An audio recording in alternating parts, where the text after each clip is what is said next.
Hello guys, welcome back to another video. तो guys, GM breweries की financial year 2023 की second quarter की result out हो चुकी है।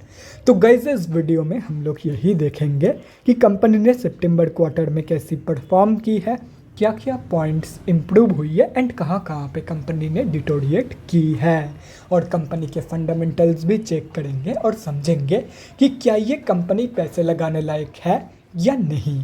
एंड उसके साथ साथ हम लोग कंपनी के टेक्निकल्स के बारे में भी डिस्कस करेंगे। तो गाइस, बिना टाइम वेस्ट किए कंपनी की फंडामेंटल एनालिसिस करते हुए वीडियो को शुरू करते हैं। तो गाइज, अगर इस कंपनी के बिजनेस के बारे में डिस्कस करें तो ये company country liquor and Indian made foreign liquor की मैन्युफैक्चरिंग करती है। ये कंपनी इस बिजनेस में 1981 से है, मतलब अपनी फील्ड की ये एक बहुत ही पुरानी एंड एक्सपीरियंस्ड कंपनी है। ये company both BSc and NSC में लिस्टेड है। और अगर इस कंपनी के कुछ इंपॉर्टेंट फिगर्स के बारे में डिस्कस करें तो 1089 करोड़ की है कंपनी की मार्केट कैप, 11 की पी है, 20.4% है कंपनी की आरओसी एंड 16.1% है कंपनी की return on equity. Last 6 months के रिटर्न के साथ साथ लास्ट 3 साल की सेल्स ग्रोथ भी कंपनी की नेगेटिव में जा चुकी है। अभी कंपनी अपनी बुक वैल्यू से बहुत ही ज़्यादा ऊपर ट्रेड कर रही है। डिविडेंड यील्ड 0.82% है एंड फेस वैल्यू 10 रुपये की है। अभी अगर इस कंपनी की सितंबर क्वार्टरली के रिजल्ट के बारे में डिस्कस करें तो सितंबर 2022 की क्वार्टर की अनऑडिटेड फाइनेंशियल रिजल्ट आप लोगों के सामने है। एंड यहाँ पे जितने भी सारे फिगर्स है वो सब लैक्स में दिया हुआ है। तो गाइस, सबसे पहले हम लोग कंपनी की इनकम चेक करते हैं। तो सितंबर 2022 की क्वार्टर में कंपनी ने अप्रॉक्सीमेटली 563 करोड़ की इनकम जनरेट किया है। और अगर ये जून 2022 की क्वार्टर एंड सितंबर 2021 की क्वार्टर से कंपेयर किया जाए तो जून 2022 की क्वार्टर में कंपनी ने अप्रॉक्सीमेटली 553 करोड़ की इनकम जनरेट किया था। एंड सितंबर 2021 की क्वार्टर में अप्रॉक्सीमेटली 452 करोड़ की प्रॉफिट। तो ईयर ऑन ईयर बेसिस पे and quarter on quarter basis पे दोनों में ही कंपनी ने एक हेल्दी पॉजिटिव इनकम ग्रोथ यहाँ पे दिखाई है इन सितंबर 2022 की क्वार्टर। तो अभी अगर इस कंपनी की नेट प्रॉफिट मतलब प्रॉफिट आफ्टर टैक्स के बारे में डिस्कस करें तो सितंबर 2022 की क्वार्टर में कंपनी ने अप्रॉक्सीमेटली 23 करोड़ की प्रॉफिट पोस्ट किया है। सितंबर 2021 की क्वार्टर में कंपनी ने अप्रॉक्सीमेटली 22 करोड़ की प्रॉफिट पोस्ट किया था। एंड जून 2022 की क्वार्टर में अप्रॉक्सीमेटली 16 करोड़ की प्रॉफिट। तो क्वार्टर ऑन क्वार्टर बेसिस पे तो कंपनी ने एक ज़बरदस्त प्रॉफिट ग्रोथ यहाँ पे दिखाई है, लेकिन ईयर ऑन ईयर बेसिस पे कंपनी की जो प्रॉफिट ग्रोथ है वो ऑलमोस्ट फ्लैट निकल के आ रही है, एक बहुत ही हेल्दी इनकम ग्रोथ के बावजूद। एंड ये सिर्फ और सिर्फ कंपनी की हाई एक्सपेंसेस की वजह से हुआ है, जैसे कि यहाँ पे आप लोग देख सकते हो। मतलब जितना कंपनी की इनकम ग्रो करी है उससे कहीं ज़्यादा कंपनी की एक्सपेंसेस ग्रो करी है ईयर ऑन ईयर बेसिस पे। इसीलिए एंड ऑफ द क्वार्टर या तो फिर end of the competition company की जो प्रॉफिट ग्रोथ है वो ऑलमोस्ट फ्लैट निकल के आ रही है ईयर ऑन ईयर बेसिस पे। और रही बात कंपनी की ईपीएस की मतलब अर्निंग पर शेयर की, तो ईपीएस की जो ग्रोथ है वो भी कंपनी की प्रॉफिट ग्रोथ की तरह ही है। ईयर ऑन ईयर बेसिस पे कंपनी की ईपीएस ग्रोथ फ्लैट है and quarter on quarter basis पे कंपनी ने एक ज़बरदस्त ग्रोथ दिखाई है। तो अगर ओवरऑल देखा जाए तो सितंबर 2022 की क्वार्टर में कंपनी ने सिर्फ और सिर्फ एक ही जगह पे नेगेटिव ग्रोथ दिखाई है एंड वो है ईयर ऑन ईयर बेसिस की मार्जिन ग्रोथ। बाकी हर एक प्रॉफिट मार्जिन ग्रोथ, बाकी हर एक जगह पे कंपनी ने कम या ज़्यादा पॉजिटिव ग्रोथ ही मेंटेन करी है। तो ओवरऑल जो रिजल्ट है वो ठीक ठाक ही निकल के आई है इन सितंबर 2022 की क्वार्टर। तो अभी अगर इस कंपनी की अभी अगर इस कंपनी के बैलेंस शीट के हेल्थ के बारे में डिस्कस करें तो हाफ ईयरली बेसिस पे कंपनी की रिजर्व इंक्रीज हुई है, मतलब बैलेंस शीट की हेल्थ इंप्रूव हुई है on half yearly basis. And अगर ओवरऑल भी देखा जाए तो इस कंपनी के पास लिटरली 0 डेट मौजूद है, मतलब ये एक टोटली डेट फ्री कंपनी है। एंड ओवरऑल जो बैलेंस शीट की हेल्थ है वो भी बहुत ही ज़बरदस्त है। तो अभी अगर इस कंपनी के कैश फ्लोज के बारे में डिस्कस करें तो कैश फ्लोज की जो कंडीशन है वो डिटोरिएट हुई है इन FY 2022। FY 2021 में कंपनी के पास पॉजिटिव 6 करोड़ की कैश फ्लोज मौजूद थी। थी, जो कि अभी डिटोरिएट होकर नेगेटिव में जा चुकी है एंड अभी कंपनी के पास -5 करोड़ की कैश फ्लोज मौजूद है।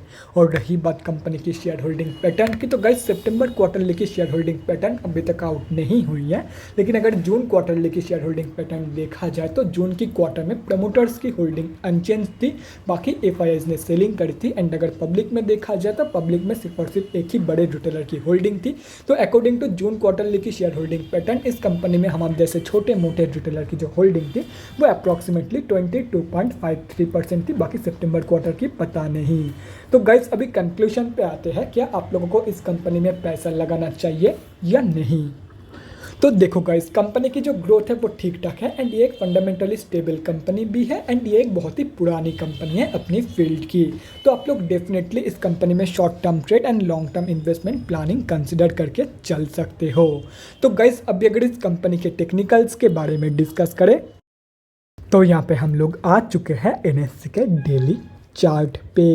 तो गाइस सबसे पहले हम लोग ये समझते हैं कि कंपनी में अभी चल क्या रहा है। तो गाइज कंपनी अभी अपनी 200 की मूविंग एवरेज से स्लाइटली नीचे ट्रेड कर रही है, मतलब कंपनी अभी ऑफिशियली डाउन ट्रेंड में है। एंड अगर देखा जाए तो कल के दिन इस कंपनी में ज़बरदस्त सेलिंग हुई थी, यहाँ पे आप लोग वॉल्यूम में भी देख सकते हो। तो ऐसे में जिनकी भी होल्डिंग इस कंपनी में ऑलरेडी है उन लोगों को मैं यही सजेस्ट करूँगा कि आप लोग अप्रॉक्सीमेटली 465 रुपीज़ से लेके 470 रुपीज़ के बीच में एक स्टॉप लॉस लगा के रख दो। एंड ये मैं इसीलिए सजेस्ट कर रहा हूँ क्योंकि अगर ये कंपनी अपनी लास्ट एक लो से स्लिप करने के बाद 474 रुपीज़ की सपोर्ट से भी स्लिप कर जाती है तो आप लोगों का स्टॉप लॉस हिट हो जाएगा एंड आप लोग ज़्यादा लॉस होने के हाथ से बच जाओगे। बाकी स्टॉप लॉस लगाना है या नहीं ये एंटायरली सब्जेक्टिव है। तो गाइस अभी अगर फ्रेश एंट्रीज के बारे में डिस्कस करें तो सबसे पहले हम लोग स्विंग ट्रेडर्स के बारे में बात करते हैं। तो देखो गाइस कंपनी अभी यहाँ से रिजेक्शन फेस कर रही है, 652 रुपीज़ की सपोर्ट 652 रुपीज़ की रेजिस्टेंस जोन से रिजेक्शन फेस कर रही है। तो simply wait for the reversal from the support of 474 rupees. जब कंपनी ऐसे रिवर्सल शो करेगी अप्रॉक्सीमेटली 450 रुपये के आसपास स्टॉप लॉस लगाने के बाद 652 रुपीज़ के टारगेट के लिए एक बहुत ही बढ़िया स्विंग ट्रेड प्लान कर सकते हो। और वहीं पर अगर कंपनी यहाँ पे ट्रेड करते करते सक्सेसफुली 652 रुपीज़ की रेजिस्टेंस को क्रॉस करके ऊपर चली जाती है तो सिंपली कंपनी ने 652 रुपीज़ की रेजिस्टेंस को सक्सेसफुली क्रॉस किया है। उसकी कंफर्मेशन के बाद अप्रॉक्सीमेटली 892 रुपीज़ के टारगेट के लिए एक बहुत ही बढ़िया स्विंग ट्रेड के प्लानिंग कर सकते हो। एंड आप लोगों का स्टॉप लॉस होगा अप्रॉक्सीमेटली 625 रुपीज़ के आसपास। अगर थोड़ा सा लूज लगाना चाहते हो तो 600 रुपये के आसपास भी आप लोग लगा के रख सकते हो, ये एंटायरली सब्जेक्टिव है।